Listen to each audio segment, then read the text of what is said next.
Okay, this is training on how to cold call a post office. A couple things you need to be aware of before you begin. First of all, you can find post offices easily if you've got your GPS system in your car. There's a couple of keys you press, and I can help you with that. But bottom line is, any GPS will find the post offices adjacent or near where your car is parked. Next thing is bring claim forms. The regular claim form Colonial has is good to bring in the stations, and we'll tell you about that in a second. And of course, you bring your business cards. And actually, right down here below, I want to show you what the business cards now look like. It's the same Colonial Life business card, but we can adapt it at the order site so that it displays this information: postal voluntary benefits, benefits counselor. It's got the website, etc. So I'll work with you on that if you haven't done that already.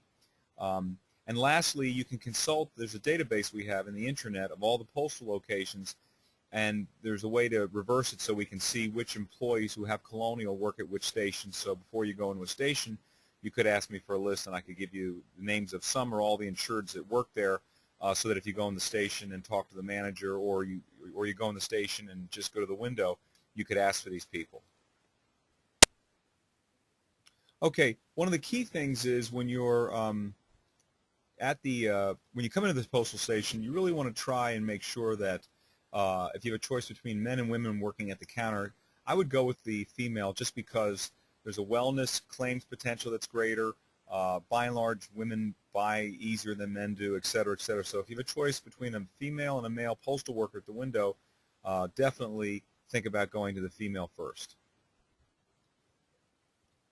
All right, so let's go over that script. So you go to the window, and you walk up to the postal worker window, and you say, hey, my name is Mike Abrams, and while at the same time you're handing over your business card. My name is Mike Abrams, and we offer the voluntary benefits available through your payroll system for postal workers. We offer several plans, but probably the most significant plan are the income protection plan that helps you when you run out of your sick days, and the other important plan is the one that picks up and covers your deductibles and copays on your medical plan, because as you know, those out-of-pockets have gotten much larger over the last several years. The great thing about that plan is that for most postal workers, the net cost, the net premium, is free. Also, if there are several postal workers here who already enroll with our plans, we can also help them file their annual wellness benefits so they get their checks sent to their homes. Some of the other services that we are providing are, number one, a free will. We'll do a free will for you and or your staff. Assistance with filing postal workers' wellness claims, as I just mentioned. So if anybody here needs to file a wellness claim, we can assist them with that for mammogram, pap smear, or any of the other wellness tests that we cover. And we also have life insurance, not only for the postal worker themselves, to supplement what the federal government gives them on their life insurance, but also we've got life insurance for spouses, children, and grandchildren, which is very unique. So what I would like to inquire about is if I could attend one of your regular in-service meetings to present the options that the postal staff have under the federal allotment program in regards to voluntary benefits. Is there an in-service meeting coming up this month? Now, there's a couple of things to keep in mind here. Again, what you're trying to do is arrange to be able to come into the station on a given day when they have their in-service meeting, which is the meeting where they discuss business issues about delivery or whatever it may be. It's like a little staff meeting before everybody goes out into the field and or goes to the windows and works. And you can often ride on the tail of that meeting, come in the last 5 minutes and just explain what you're offering, and then see people after. But here's a couple of notes to keep in mind. Number one, when you're speaking with a location manager, keep in mind they are less motivated by their employees getting disability income than they would be to allow them to hear about a medical insurance supplement. In other words, they've been told by upper management that these insurance companies that do disability income actually hurt productivity because they're encouraging what's called malingering, which is where you encourage people to stay off work instead of coming back to work. Now, our plan's not really designed that way. The employees actually make more if they come back. But again, be aware of that of those politics so that when you're talking to a manager, you focus maybe more on the medical insurance supplement idea, helping with copays, deductibles, and that may get you a higher opportunity of an audience with the employees. The other thing is, if you have a list of current Colonial insureds at the facility, see if any of them would need help with their annual filing for their wellness claims. So basically, if you have a list of 2 or 3 people that are there and you ask for them, you might say to them, have you filed your annual wellness claims under your medical bridge policy or the other programs? And it's a good way to get some sales activity going there at that station. And lastly, bring the value choice menu or bring a custom-made flyer from our document library. See document library. Let me show you what I'm talking about.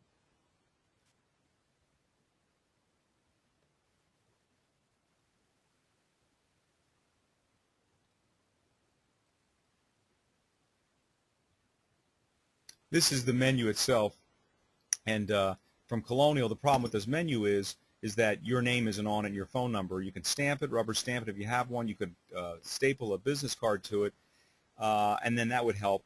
You don't ever want to leave anything behind that doesn't have your information on it. You know, if they pick it up and look at it and they can't reach you, that's not good. But the other thing is this is not really targeted at postal workers. However, let me show you some of the documents we have that are actually targeted at postal workers. If you go to the home page of ABR, and then you go over here to the folder that's called Public Sector Tools.